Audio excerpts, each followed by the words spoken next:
что, всем привет! Мы снова тут. Сегодня второй день, и мы продолжаем движение по маршруту. Погода сегодня совсем другая. Как можно заметить, одеты мы совсем по-другому. И ехали мы очень-очень долго. Это было очень трудно, потому как весь город стоит. Мы сейчас находимся возле крупного кладбища. Сегодня день какой-то поминальный, по всей видимости. Народу куча, уйма просто. То есть те парковочные места, которые мы присмотрели в прошлый раз, они тупо заняты. Поэтому ставили машину сложно долго. И сейчас приехали мы очень поздно. Сейчас уже сколько у нас? 12 часов. Поэтому большая часть времени мы, скорее всего, будем по темноте ходить. Ну, что снимем, то снимем. Маршрут построен.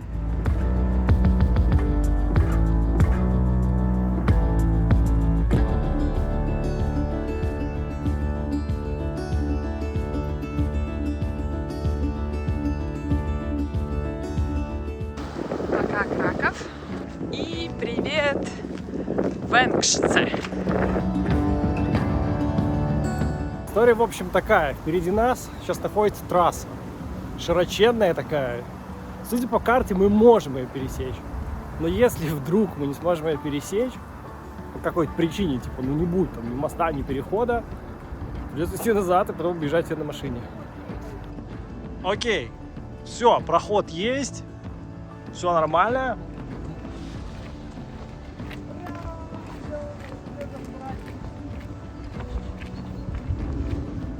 Немного отклонились от маршрута и решили пройти Королевской дорогой, потому что эта дорога идет вдоль трассы, ну, как бы Краковская, а Королевская круче. Так что мы идем Королевской дорогой, посмотрите. Дорога действительно королевская.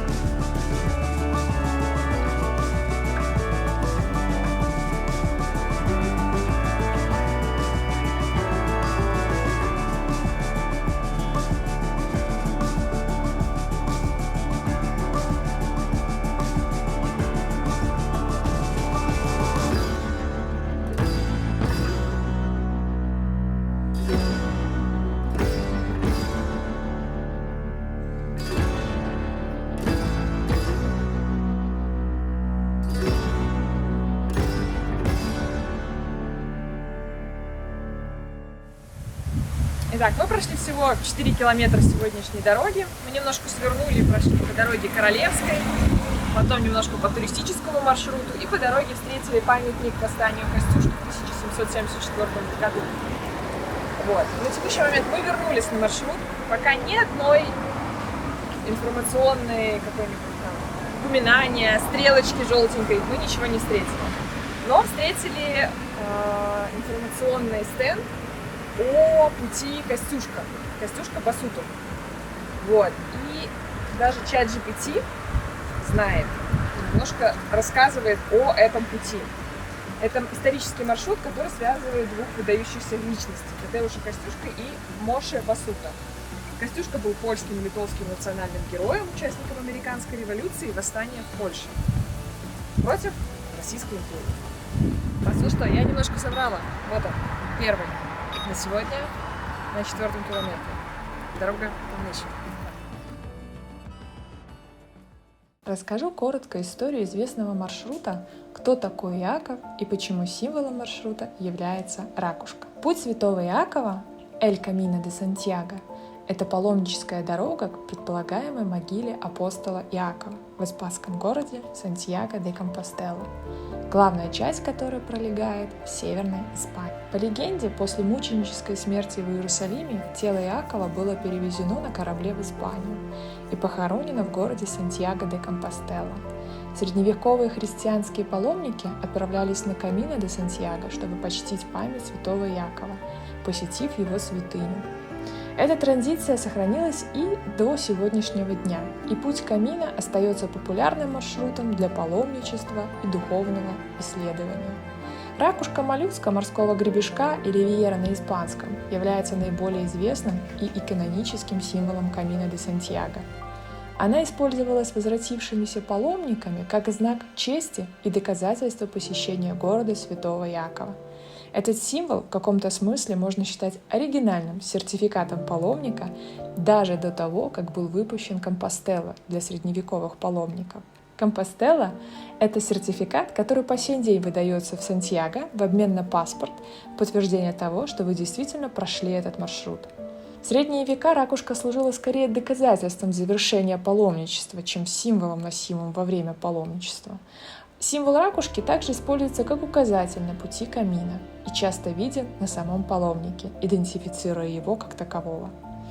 Популяризации пути Святого Иакова также способствовал роман Паула Коэльо «Дневник мага», написанный в 1987 году.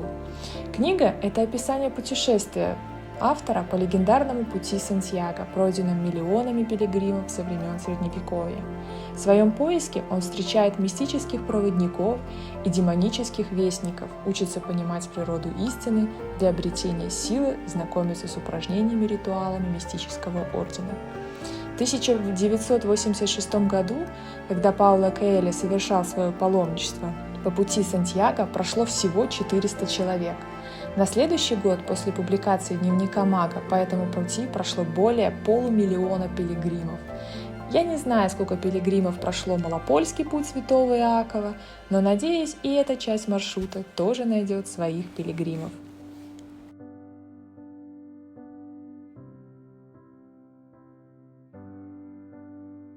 Итак, второй. Традиционно у нас на маршруте за 10 километров 2 знака будет. Мы прошли 9 километров, нам остался 1. Сегодня мы закончим у церкви как раз Святого Якуба. А улица вот эта вот называется Якубовый шлак. То есть вот называется как раз, по которому мы шли. Вот. Идем?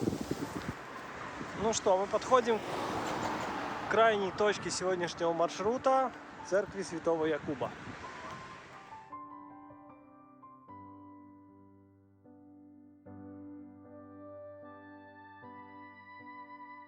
Ну что, символично сегодня заканчиваем наш путь возле собора Святого Якуба, собственно.